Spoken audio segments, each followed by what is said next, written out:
മാസപ്പടി കേസിൽ 3 മാസം മുൻപേ SFIO റിപ്പോർട്ട് തയ്യാറായിരുന്നു എന്നതാണ് വിവരം. ഡൽഹി ഹൈക്കോടതിയിൽ കേസ് നടക്കുമ്പോൾ തന്നെ പ്രോസിക്യൂഷൻ അനുമതിക്കായി റിപ്പോർട്ട് കേന്ദ്ര കോർപ്പറേറ്റ് കാര്യ മന്ത്രാലയത്തിന് സമർപ്പിച്ചു. SFIO കുറ്റപത്രം സമർപ്പിച്ചതോടെ തങ്ങളുടെ കേസിൽ അന്വേഷണം പുനരാരംഭിക്കാൻ എൻഫോഴ്സ്മെന്റ് ഡയറക്ടറേറ്റും തയ്യാറെടുക്കുകയാണ്. പ്രോസിക്യൂഷൻ നടപടിക്ക് അനുമതി ലഭിച്ചതോടെ പ്രത്യേക കോടതിയിൽ പരാതി നൽകി പ്രതികളുടെ അറസ്റ്റും തുടരന്വേഷണവുമായി SFIOയ്ക്ക് മുന്നോട്ടു പോകാം. ശ്രീകാന്ത് വിശദാംശങ്ങളുമായി. ശ്രീകാന്ത്, ഇതിലിനിപ്പോൾ SFIOയുടെ തുടർ നടപടി എന്ത് എന്നുള്ളതിലാണ് ആകാംക്ഷ നിൽക്കുന്നത്. വേണമെങ്കിൽ അവർക്ക് അറസ്റ്റ് എന്നുള്ളതിലേക്ക് മുന്നോട്ട് പോകാം. പ്രോസിക്യൂഷൻ അനുമതി ലഭിച്ചിട്ടുണ്ട് കോർപ്പറേറ്റ് കാര്യ മന്ത്രാലയത്തിൽ ഇതിനോടകം തന്നെ. അപ്പോൾ ആ നീക്കം എന്ത് എന്നുള്ളതല്ലേ ഇനി നിർണായകമാവുക? അനുജ, വേണമെങ്കിലല്ല, അറസ്റ്റ് എന്തായാലും വേണ്ടിവരും. കാരണം പ്രതിയാണെങ്കിൽ അറസ്റ്റ് രേഖപ്പെടുത്തേണ്ടി വരും എന്നുള്ളത് സ്പഷ്ടമാണ്. അവർ കുറ്റപത്രം സമർപ്പിച്ചിട്ടുണ്ട്.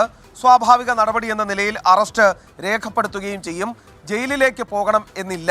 സാമ്പത്തിക കുറ്റകൃത്യ കേസുകളിൽ അങ്ങനെ അറസ്റ്റ് ചെയ്താൽ ഇത്തരം കേസുകൾ വന്നാൽ തന്നെ ജയിലിൽ ഇടണം എന്ന് നിർബന്ധമില്ല. അതിനാൽ തന്നെ അറസ്റ്റ് രേഖപ്പെടുത്തി ഈ വിചാരണ നടപടികളിലേക്ക് കാര്യങ്ങൾ നീക്കാനായിരിക്കും ഇപ്പോൾ ഈ SFIO ശ്രമിക്കാൻ പോകുന്നത്.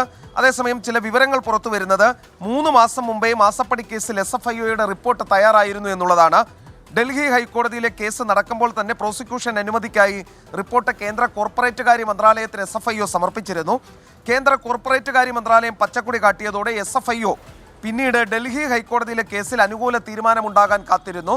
തൽക്കാലം സ്റ്റേ ഇല്ല എന്നറിഞ്ഞതോടെ ആ കേസ് നേരെ കൊച്ചിയിലെ എക്കണോമിക് ഒഫൻസ് കോടതിയിൽ ഇന്നലെ ഉച്ചയ്ക്ക് 12 മണിയോടെ ആ കേസുമായി ബന്ധപ്പെട്ട കുറ്റപത്രം സമർപ്പിക്കുകയും ചെയ്തു.